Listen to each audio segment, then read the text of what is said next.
ఏమిటండి అలా ఉన్నారా? మొహం ఏంటిలా వాడిపోయింది?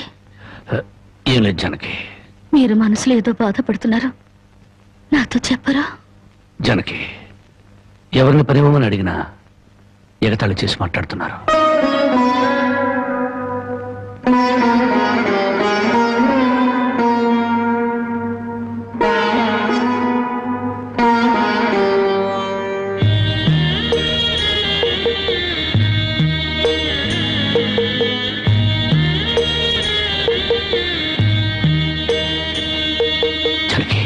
రాజా అలా తలెత్తుకుని తిరిగిన నా భర్త ఎవరి దగ్గర చేతులు కట్టుకుని నిలబడకూడదు. అందుకని తలిపుట్టమ్మంటావా? అవునండి, మీరు వ్యాపారం చేస్తూ దర్జాగా మా నాన్న ఎదుట, ఊళ్ళో వాళ్ళెదుట తలెత్తుకు తిరగాలి. అందుకే మంగళసూత్రం మంగళప్రదంగా మనకు సహాయపడాలి.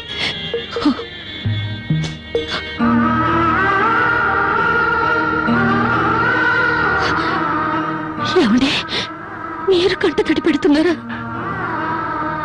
కాదు జనకి, కట్టుకున్న దాని పాదాల మీద కన్నీళ్లు పులుసలుతున్నాను. నేను పేదవాణ్ణి కాదు. నువ్వు నా పక్కనున్నంతకాలం, నువ్వు నాతో నడిచినంత కాలం నేను కోటీశ్వరుడే. దేవుళ్లకు భార్యలుగా దేవతలు దొరుకుతారంటారు, కానీ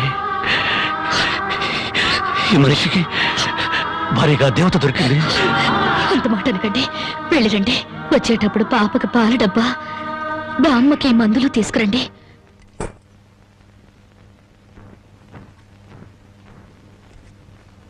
అల్లుడు అల్లుడు అల్లుడు అల్లుడు, నీకు సంగతి తెలుసా? ఊళ్ళో ప్యాకాట పోటీలు బ్రహ్మాండంగా జరుగుతున్నాయి. గెలిస్తే లక్షలు లక్షలు వస్తాయి. ఒక్కసారి నువ్వు కూడా ఆటలో కూర్చుంటే. వద్దుమా, నేను పేకాట ఆడడం ఎప్పుడూ మానేశాను. అబ్బా, ఆ మానేసేదేదో ఇవాళ ఆడి మానే.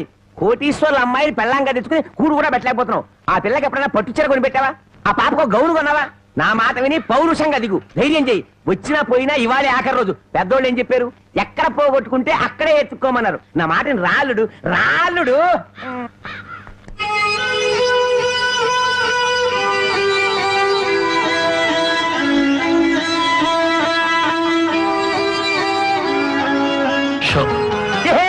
నేను చెప్పలేదు రాళ్ళుడు, ఇవాళ గెలుపు నీదే.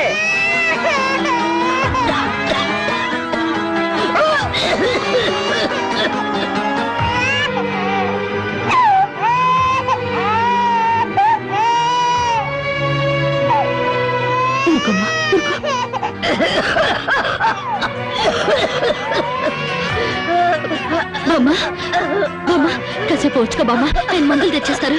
ఊపిరాటమ్మా. జనకి,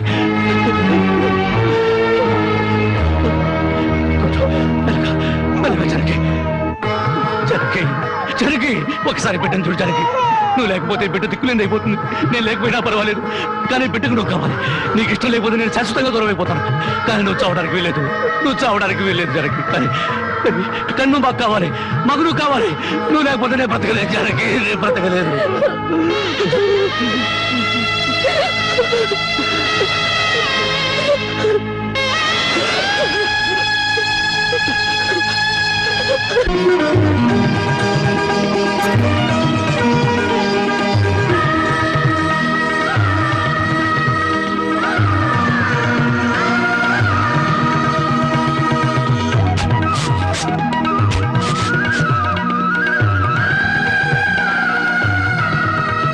జనకి, జనకి, ఎక్కడవండి ఇవన్నీ? ఎక్కడేంటి, కష్టపడి పనిచేసి తీసుకొచ్చాను. బామ్ముంటే ఎంత సంతోషించదా? అవును, ఇంతకాలం ఎవరూ మార్చలేని మూర్ఖుణ్ణి నువ్వు మార్చినందుకు చాలా సంతోషించేది. ఇదిగో, నా మొగుడిని మూర్ఖుడంటే నాకు చెడ్డ కోపం వస్తుంది. కోపం వస్తే ఏం చేస్తావు? ఇలా వాటేసుకుంటావు, అంతేగా. ఉండండి, పాపందు. చూడు జనకి, ఈ రోజు నా కూలి డబ్బుల్లో నా బుజ్జి పాపాయికి 5 రూపాయల చాక్లెట్లు, నా ముద్దుల పెళ్ళానికి 5 రూపాయల పువ్వులతో పాటు ఈ సామాన్లు కొనగా ఇదిగో 30 రూపాయలు మిగిలింది. అబ్బా, ఈ లెక్కలన్నీ నాకు చెప్పాలా? మరి నా సంపద నా ముద్దుల పెళ్ళానికి కాకుండా పక్కింటోడి పెళ్ళానికి చెప్పమంటావా? చాలండి, స్నానం చేద్దరు కదా.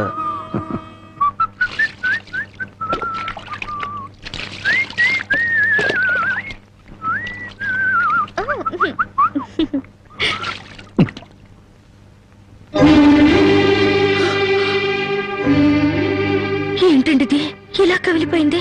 ఏ లేదు జానకి, కొత్తగా మూటలు మోయడం కదా, 4 రోజులు పోతే అదే సర్దుకుంటుంది. నువ్వు సోపు రుద్దు. ఇప్పుడు రాజకుమారులా ఉంటే మీరు నా కోసం కూలి వాళ్ళ మూటలు మోస్తున్నారు. జానకి, మహారాణిలా ఉండే నువ్వు నా కోసం వస్త్రం లేదు, దాని ముందు ఇదంతా. మనం తలెత్తుకుని బ్రతకడం కోసం తలదించుకుని మూటలు మోయడంలో తప్పులేదు జానకి.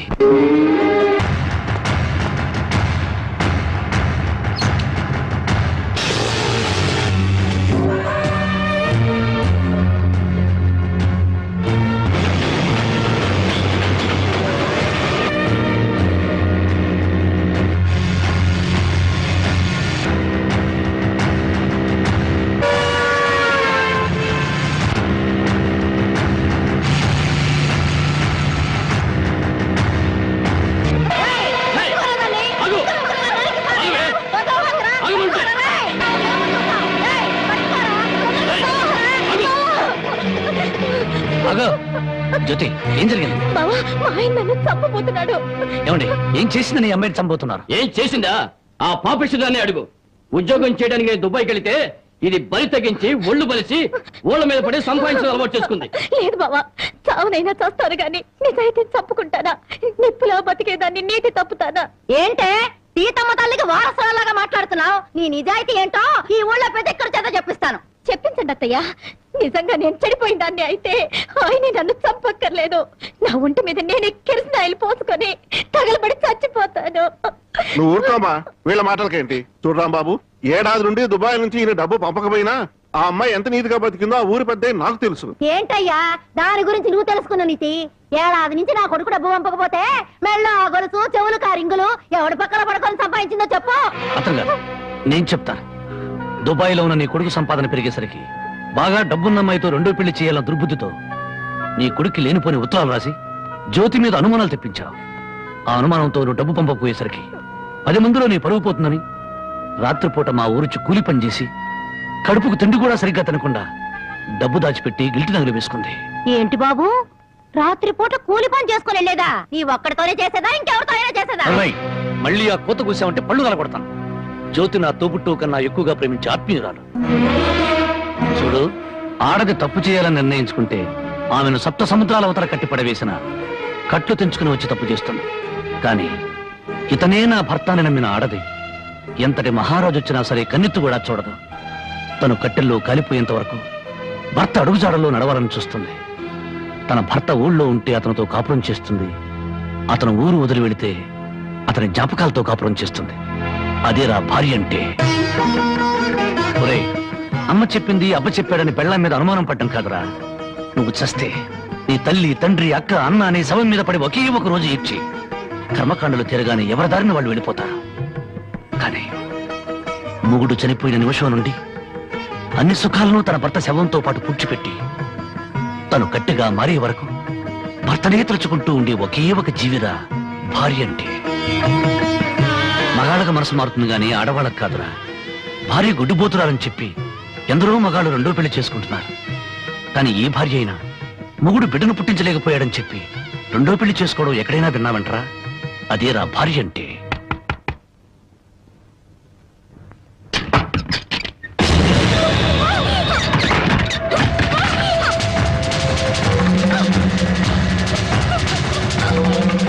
అంతెందుకు, నా సంగతి తీసుకో. భార్య తాళి కూడా ఆమె జోదం వాడిని వాడిరా నేను. అలాంటి నాకు తన రక్తం ఆమె అన్నం పెట్టిందిరా నా భార్య. చివరకు ప్రాణాలు తీసుకునేనా సరే నన్ను కాపాడాలనుకుంది. ఆ దేవత సాక్షిగా చెప్తున్నాను, నా మట్టమ్మ జ్యోతి అమాయకురాలు.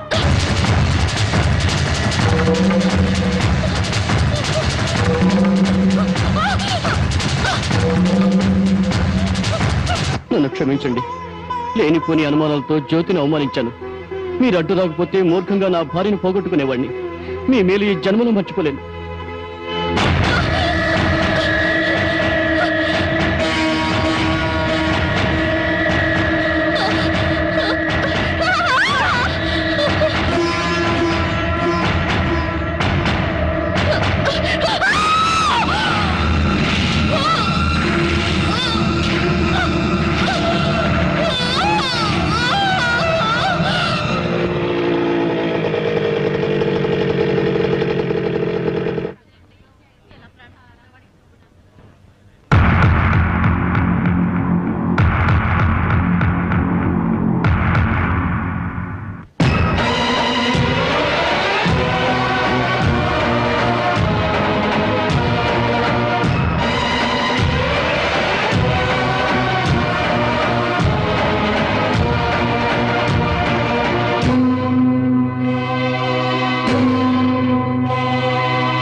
జనకి జనకి జనకి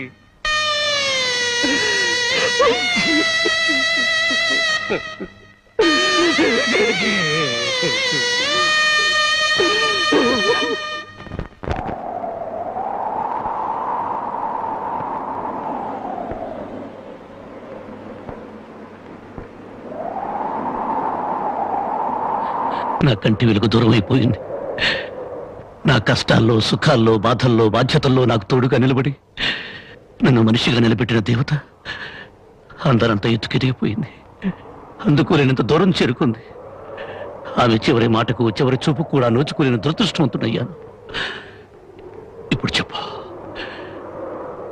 గృహలక్ష్మిలా నా గడపలో అడుగుపెట్టిన నా ప్రాణ ఇల్లాల్ని నేను చంపుకుంటానా? నా జీవితంలో చీకటిని చంపి వెలుగును పంచిన నా ప్రాణదీపాన్ని నేనే ఆర్పేసుకుంటానా?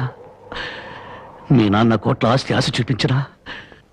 నా భర్తే నా దైవం, నా భర్తే నా ప్రాణమును నన్నే అంటి పెట్టుకుని నేను పోసే గంజినీళ్లే పంచపక్ష ప్రమాణాలుగా భావించిన మీ అక్కను నేను చంపుకుంటానా? మరి మా నాన్న అలా చెప్పాడే. మీ నాన్న పశువు పారాణతో కూతుర్ని అత్తవారింటికి పంపించాల్సిన మీ నాన్న వాడి మీద పడుకోబెట్టిన కూతురి శవాన్ని చూడడానికి కూడా రాలేదు. పట్టుదల పంతాలతో కూతుర్ని సాధించాలనుకున్నాడే గాని కట్టుకున్న వాడి చేత కురవి పెట్టించుకుని తన ప్రేమను నిరూపించుకున్న సగటు ఇల్లాలి పౌరుషాన్ని మర్చిపోయిన దుర్మార్గుడి మీ నాన్న. అటువంటి వాడి మొహం ఒక్కసారి చూస్తే పంచమహాపాతకాలు చుట్టుకుంటాయి. వద్దు బాబు, అంత మాట అనొద్దు. నువ్వెందుకు వచ్చావు? క్షమించు బాబు. నా కూతురు నీతో కాపురం చేస్తూ ఆత్మహత్య చేసుకోవాలని ప్రయత్నించనని తెలుసుకున్నాను. అందుకే దాని చావుకు కారణం నువ్వేనని అనుమానించాను, ద్వేషించాను. కానీ నువ్వు చెప్పే వరకు నిజం నాకు తెలియదు బాబు. తెలియకుండా నేను అనుమానించినందుకు నన్ను క్షమించు బాబు. మరి నా బిడ్డ చావుకు కారణం ఇంకెవరా? పావుకు పాలు పోసి పెంచినట్టు పెంచావే నీ మేనల్లుడు. వాడే మా బ్రతుకుల్లో విషం కెక్కడని నా అనుమానం. అవును, వాడిని జైలుకు పంపావని నా మీద, వాడికి దక్కలేదని నీ కూతురు జనకి మీద కచ్చికట్టి ఉంటాడు. అందుకే వెతుకుతున్నాను. నా అనుమానమే నిజమై వాడే నా తల్లిని చంపింది నాన్నని నా కూతురు వెలితో చూపించిన క్షణాన వాడు బ్రతకడు. వాడిని ముక్కలు ముక్కలుగా చేసి నా జనకి సమాధి మీద చల్లుతాను. బాబు, ఇంకా ఎందుకు ఈ పగలు ప్రతీకారాలు? ఇప్పటికే పసిపిల్ల తల్లి వేడిదయింది. నువ్వు కూడా జైలుకెళ్ళి తిరిగి దూరం అయిపోతావా? క్షమించండి, ఈ ఆవేశమే నన్ను ఇప్పటిదాకా బ్రతికించింది. ఈ ప్రతీకారమే నన్ను నడిపిస్తోంది. నా జానకిని బలిగున్న ఆ దుర్మార్గుడు చావు కళ్ళారా చూసేదాకా ఈ నడక ఆగదు. ఏమిట్లా నువ్వు చెప్పేది? మామాలుడు ఇద్దరు ఒకటైపోయారన్నమాట. ఇప్పటికే ఆలస్యం అయిపోయింది. రేపు మన ఊళ్ళో జరగబోయే జాతరలో ఆ రాంబాబు గారు నా కోసం తప్పకుండా వెతుకుతాడు. అక్కడ జాతరలోని అమ్మోరికి బలిచ్చేది మేకల్ని, పోతుల్ని కాదు, ఆ రాంబాబు గాడిని, వాడి కూతుర్ని.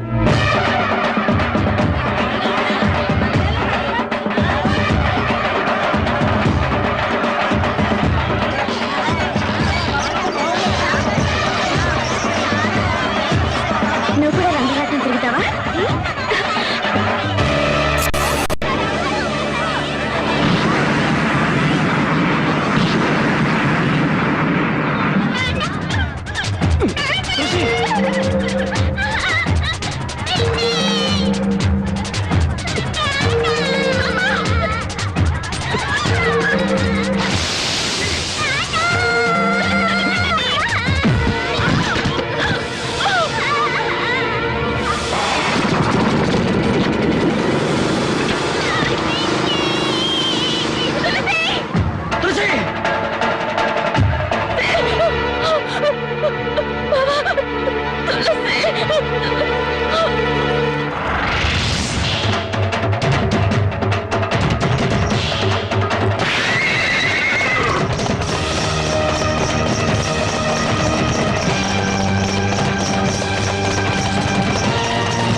నా బిడ్డ ఎక్కడ?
దెబ్బలేం తగలేదుగా? బాబు, నా ఆస్తి మొత్తం పోసైనా నేను విడిపించుకుంటాను. మనస్ఫూర్తిగా నా అల్లుడుగా చేసుకుంటాను. మావయ్య, జానకితో నిండిపోయిన గుండెలో మరో స్త్రీకి చోట్లేదు. అవునమ్మా, అన్న భార్య తల్లితో సమానం, భార్య చెల్లెలు బిడ్డతో సమానం. నువ్వు నాకు బిడ్డలాంటి దానివి. నీకు నాకంటే మంచి మొగుడొస్తాడు. నా బిడ్డను నీ బిడ్డగా చూసుకో, అదే నా కోరిక.